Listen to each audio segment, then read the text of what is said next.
la version des Shocking Blues. Ouais, Non, à l'époque, on dansait comme ça, là. Ah, c'était autre chose que la tectonique. Ah, ça, Bonjour monsieur, Olivia on de parlait Lamberterie. Bonjour Thierry Beccaro. Bonjour Damien Thévenot. On va commencer Thierry par la... C'est bien, j'aime bien quand vous dites ça. Mais comme à l'école, hein, on répond à l'appel. Présent. Présent. L'actualité littéraire. Alors avec des petits bijoux.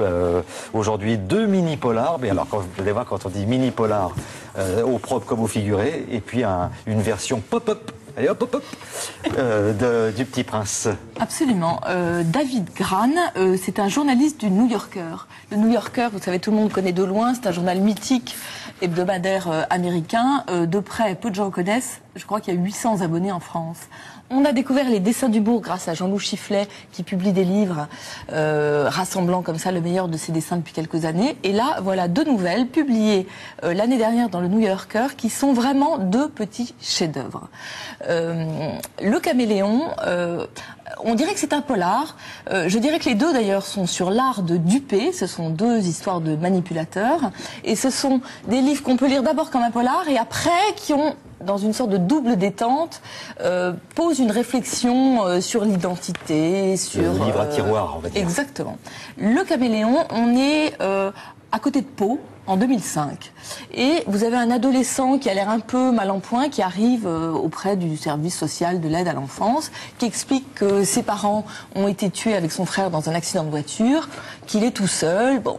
Donc il est recueilli dans un foyer, on l'installe au lycée, tout le monde s'attache plutôt à ce gamin, qui est un peu bizarre parfois, il refuse d'enlever sa casquette parce qu'il dit qu'il a des cicatrices. Et puis un jour, il y a une voisine du groupe qui voit une émission à la télévision sur les manipulateurs et qui pense qu'elle reconnaît le jeune garçon dans la peau d'un célèbre manipulateur qui s'appelle Frédéric Bourdin.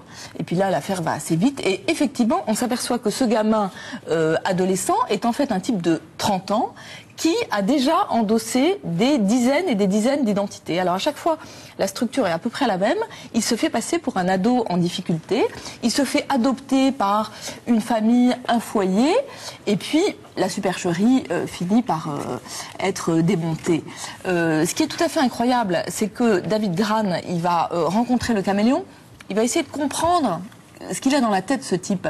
De voir qu'en fait, c'est plutôt un pauvre garçon qui a été, qui est le fils d'une fille mère, comme on dit affreusement, un père inconnu, et qui finalement essaye à chaque fois de trouver de l'affection et une nouvelle famille. De l'amour, mais c'est un type génial. Et encore de l'amour. Voilà. Alors le summum de sa carrière, si je puis dire, c'est qu'il va se faire passer pour un ado américain qui a disparu depuis des années. Il y a une recherche Interpol et tout. Il est brun avec des yeux bruns.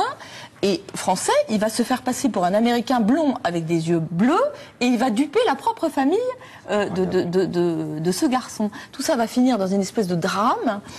C'est passionnant parce que vous ne pouvez pas vous empêcher de tourner les pages. Hein. C'est absolument tout ça extraordinaire. Raconté en combien de pages? Raconté en 87 pages. Et en même temps, c'est vraiment une réflexion sur ce que c'est que l'identité. L'autre, pour aller très vite, parce que je sens qu'après on va me dire t'as plus de temps, Un crime parfait, c'est encore plus glaçant. C'est un vrai fait divers. En Pologne, il y a un type qui est retrouvé assassiné dans un fleuve avec les mains attachées derrière le dos. Une enquête évidemment s'ouvre, qui piétine. On ne trouve pas, rien du tout. Et puis vous avez un détective, une espèce d'acharné comme ça, tranquille, qui s'intéresse aux faits, voilà. Et puis, il s'aperçoit qu'on n'a jamais retrouvé le téléphone portable de la victime. Il s'aperçoit que le téléphone portable a été vendu aux enchères sur eBay, ou enfin l'équivalent en Pologne. Il retrouve le bonhomme qui l'a vendu. Il s'aperçoit que ce bonhomme en question, c'est un écrivain qui a écrit un unique roman qui s'appelle Amok, une espèce de truc assez pornographique et violent, dans lequel il y a un crime qui ressemble à celui qui a été commis. Mais comment est-ce que vous pouvez prouver qu'un crime écrit dans un roman serait ou aurait un rapport avec celui qui a été fait dans la réalité? Alors là, c'est un polar sublime, hein, un crime vraiment parfait. Et en même temps, c'est une réflexion vraiment géniale sur les rapports entre la fiction et la réalité. Est-ce que les narrateurs sont les acteurs de leur propre vie? Qu'est-ce que la littérature postmoderne?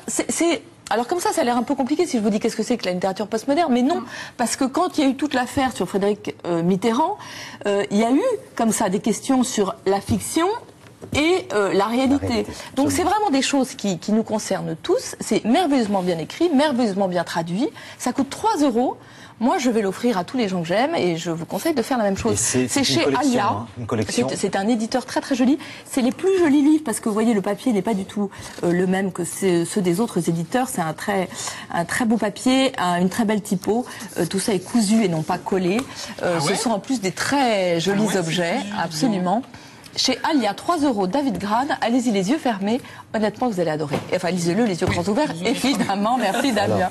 Et un autre univers, un autre monde, un autre voyage, Voilà, un autre Le chef-d'œuvre. Petit Prince. Bon, Le Petit Prince d'Antoine de Saint-Exupéry. Alors je ne vais pas vous raconter évidemment l'affaire, mais ce qui est rigolo, c'est que pour la première fois, il y a un pop-up qui est fait avec Le Petit Prince. Alors le pop-up c'est à la mode, vous savez, parfois ça marche, parfois il y a une espèce de débauche de papier que j'aime pas trop. Celui-là, écoutez honnêtement, c'est une œuvre d'art. Parce que vous avez à la fois donc, ce qui est intéressant, c'est qu'ils ont repris toutes les aquarelles dessinées par Saint-Exupéry, il n'y a pas du tout de dessin ajouté, mais qui ont été mises en volume. Donc je crois qu'il y a à peu près 70 dessins. Donc vous avez évidemment les prémices du livre. Dessine-moi un mouton. Alors vous voyez, celui-là, il est déjà très malade, Le Petit Prince n'en veut pas. Celui-là, il a des cornes, c'est un bélier, Le Petit Prince qui n'est pas un bonnet n'en veut pas non plus. Celui-là, il est trop vieux, je veux un mouton qui vive longtemps. Et celui-là, ah, ça c'est une caisse, le mouton que tu veux est dedans et Le Petit Prince est absolument ravi. C'est publié par Gallimard Jeunesse. Regardez après Le Petit Prince sur sa planète. Et c'est Oh là aussi Damien, je t'engage. Hein. c'est un superbe cadeau à Les offrir. couleurs sont vraiment. belles, ça coûte je crois 29 €. Évidemment on le trouve partout. Et le texte est l'intégrale évidemment. Vous savez, on dit beaucoup qu'il faut lire des livres à ses enfants à haute voix, même quand ils savent lire. Celui-là, vous pouvez le lire en plusieurs soirs. C'est un bonheur pour tout le monde. On va pas aller jusqu'au bout, Damien, il va falloir fermer le livre, il faut fermer le livre. Absolument. Mais merci de les avoir très bien trouvés. Merci Olivia, merci infiniment.